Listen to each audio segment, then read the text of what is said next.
Hola les gazelles, j'espère que vous allez bien. Aujourd'hui je vous retrouve dans une nouvelle vidéo dans la série Back to School, puisque oui, vous le savez, en ce moment même on est dans la série Back to School, mais malheureusement, ou peut-être heureusement pour vous si vous en avez marre de voir ce genre de vidéo, c'est ma dernière du mois au mois d'août, puisque j'en sortirai une au mois de septembre. C'est totalement normal, quand tout le monde aura repris, je sortirai ma dernière vidéo Back to School.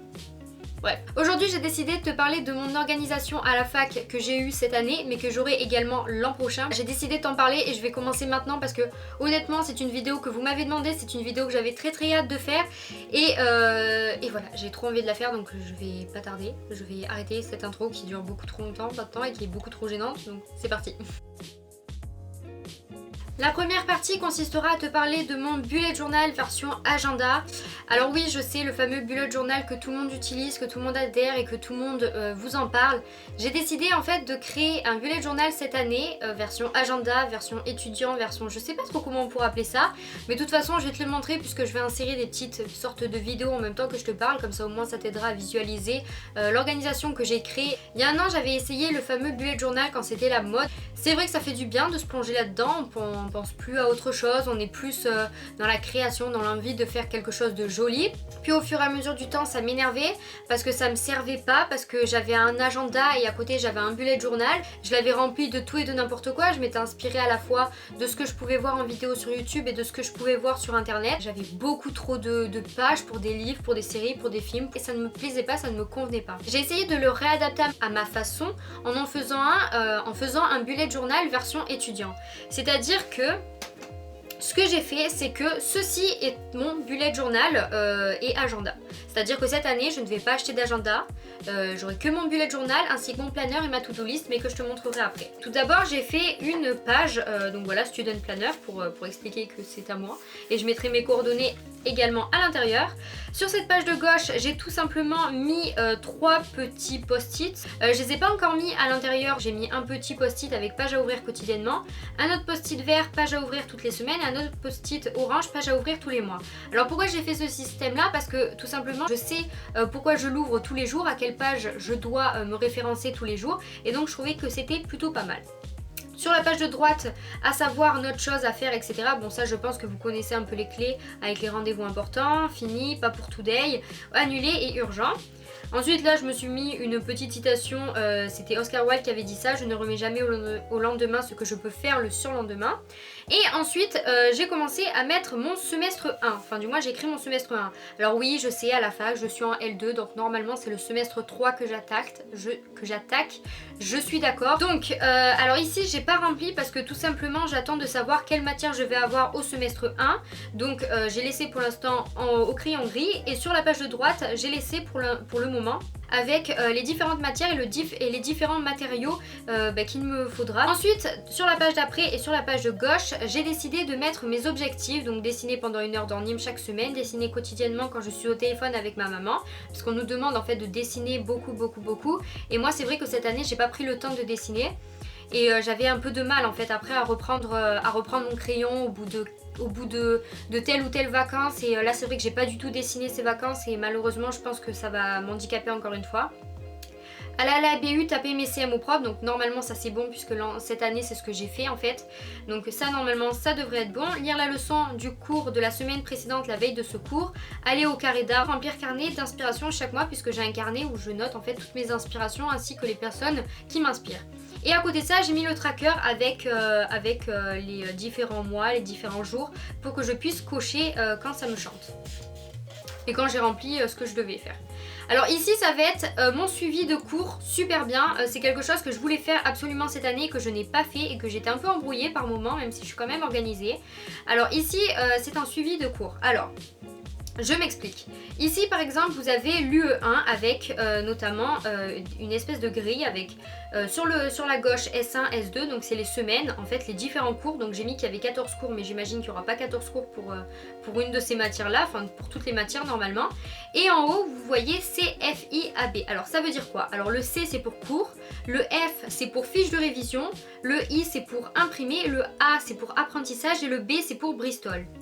Je m'exprimerai après quand je vous expliquerai comment je fais mes fiches de révision. Et en bas j'ai mis cours annulé et absence parce que des fois ben voilà, les profs ne sont pas là et cette année c'est vrai que j'avais du mal à savoir quand un prof n'était pas là parce que je le notais pas sur mon cours et du coup ça fait que des fois j'avais l'impression d'avoir perdu une feuille ou quoi alors que pas du tout, c'était juste le prof qui n'était pas là. Et mes absences, même si c'est très rare que je sois absente.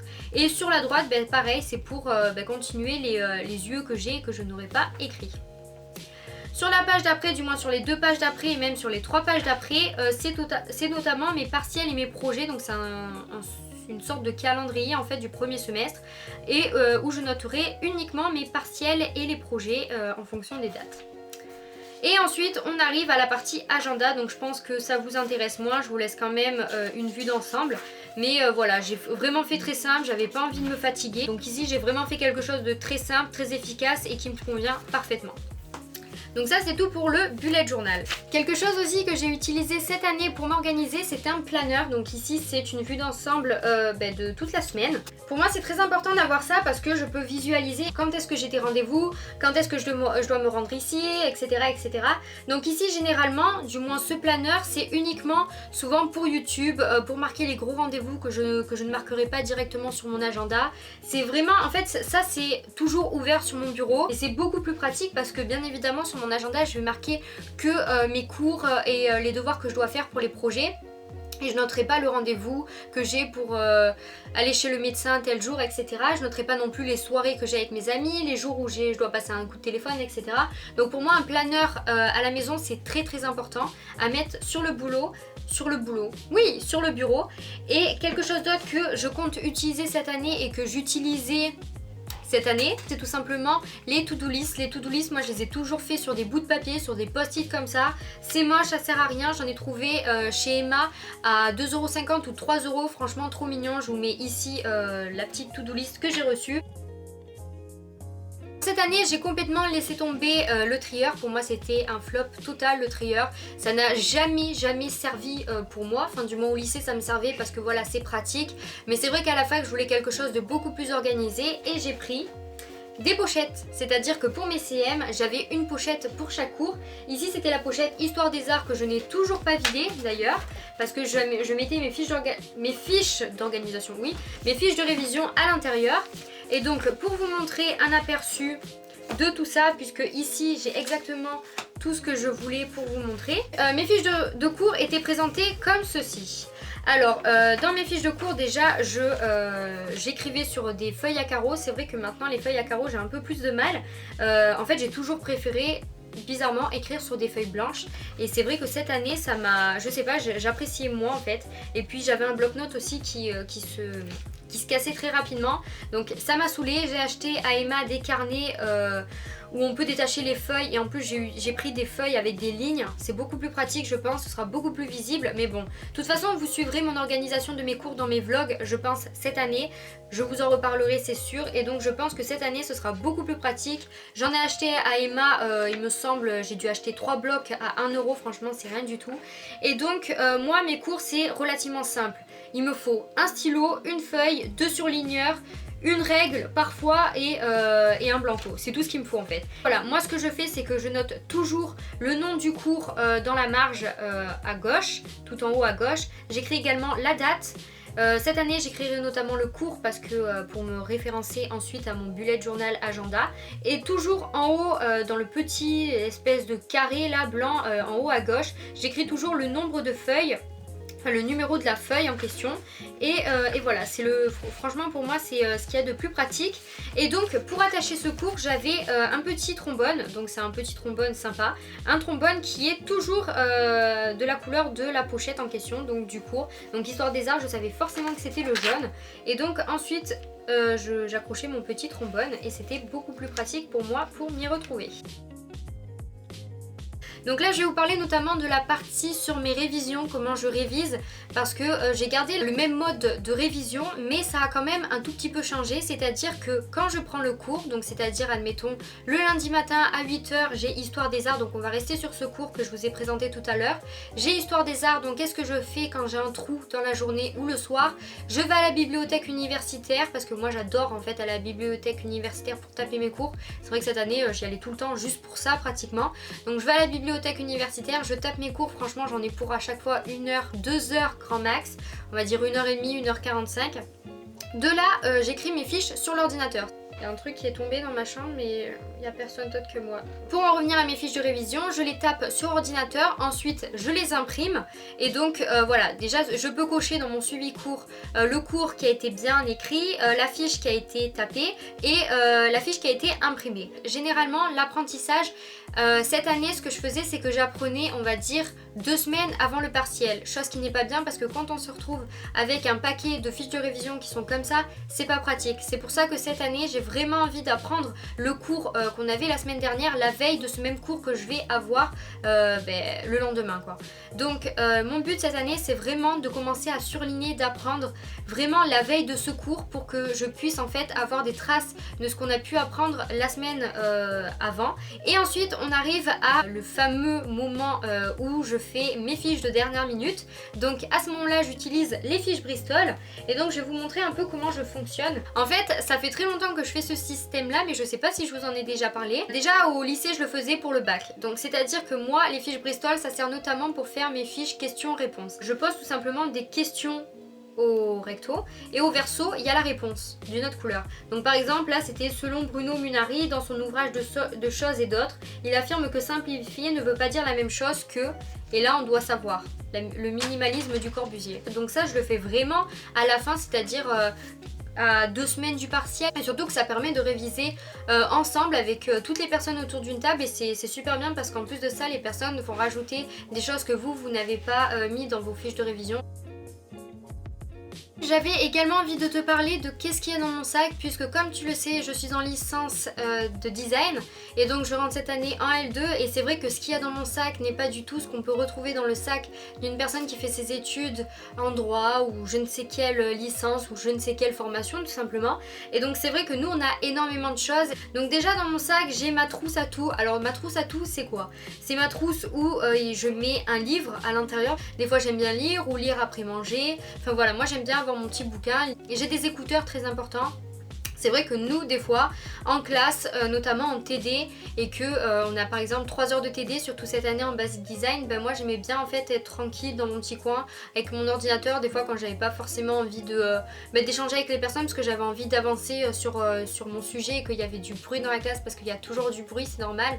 La plupart du temps on a besoin de communiquer donc forcément les gens font du bruit. Donc cette année voilà j'avais souvent mes écouteurs et surtout enfin pas en croquis mais en dessin d'observation pendant 1h30 j'aimais bien avoir mes écouteurs.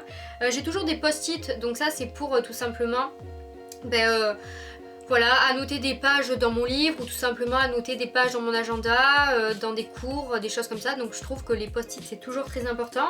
J'ai toujours un petit peu de monnaie, donc voilà, si j'ai un petit creux. Toujours ma carte d'étudiante également, c'est toujours important. Et bien sûr mes clés pour rentrer chez moi.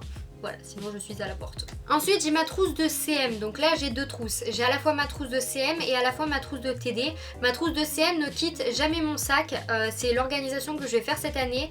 Déjà cette année j'avais une plus grosse trousse, j'avais cette trousse-ci que j'ai depuis toujours en fait depuis la terminale, qui est énorme, que j'avais pris sur Urban Outfitters, donc je l'aime beaucoup, elle est très sympa, enfin moi je la trouve rigolote, mais c'est pas possible pour l'avoir en trousse de TD, il m'en faut une beaucoup plus petite. Donc ce que j'ai comme affaire dans ma trousse de TD, j'ai tout simplement déjà mon stylo 4 couleurs, donc voilà. Et également un stylo multicolore là avec les couleurs pastel, c'est sympa. J'ai toujours 2 surligneurs, 3 maximum. J'ai toujours un crayon gris, très important d'avoir un crayon gris, souvent c'est un critérium que j'ai. Et ensuite j'ai un blanco ainsi qu'une règle. Voilà, ça c'est le minimum à avoir dans sa petite trousse avec aussi des... comment ça s'appelle ça là, des trombones, voilà, ça c'est très important également. Ensuite j'ai également mon ordinateur, mais ça dépend. Ensuite ce qui est très important c'est un bloc-notes. Donc cette année j'avais... Alors cette année j'avais ce petit album de croquis en fait, mais je faisais pas du tout de dessin dessus. C'était juste en fait pour noter ce que les profs attendaient de nous, notamment sur des petites informations qu'ils voulaient avoir dans un dossier, les choses qu'ils demandaient en plus. Et bien sûr j'avais toujours un espèce de... Ouais, j'avais toujours mon bloc-notes, mais mon bloc-notes après les feuilles je les perdais un petit peu parce que je n'avais pas de pochette pour ranger tout ce qui comportait les matières en TD. Du coup cette année ce que j'ai fait c'est que j'ai acheté un espèce de bloc-notes version cahier chez Emma pour 2,50€ il me semble. C'est tout simplement un cahier avec des feuilles à l'intérieur et des intercalaires et en fait on peut bouger les intercalaires. Donc j'ai trouvé ça sympa, je verrai, peut-être que c'est une nouvelle organisation, peut-être que ce sera un gros flop, mais dans tous les cas je vais tester et je verrai bien. Et bien évidemment ça ne suffit pas puisque on n'a pas que notre sac, j'ai également ma mallette, donc cette année je vais me trimballer avec ma mallette où j'ai toutes mes peintures à l'intérieur, enfin du moins les 3 couleurs primaires ainsi que le blanc et le noir, très important. Mais il y a également les pinceaux, également le torchon, des mouchoirs, du papier journal ou bien un truc plastique pour protéger la table, également voilà, serviettes, petits récipients pour mettre l'eau à l'intérieur. Il faut pas mal de choses donc j'ai décidé de tout mettre dans une mallette et j'ai également mes 2 pochettes, donc soit ma pochette demi-raisin qui servait souvent pour le dessin ou soit ma pochette format A3. Et voilà les gazelles, j'en ai terminé avec cette vidéo, je pense avoir fait le tour de mon organisation, je pense n'avoir rien oublié, mais encore une fois quand bien même j'oublie certaines choses, voilà. J'en discuterai encore une fois tout au long de l'année dans les vidéos vlog surtout. Donc bon, j'espère au moins que cette vidéo a pu te servir ou te servira à l'avenir ou bien si elle t'a juste intéressé. Peut-être. Et voilà en tout cas j'espère que cette vidéo t'a plu, je te fais de très gros bisous, prends soin de toi et je te dis à un autre jour, je ne sais pas quand. Salut.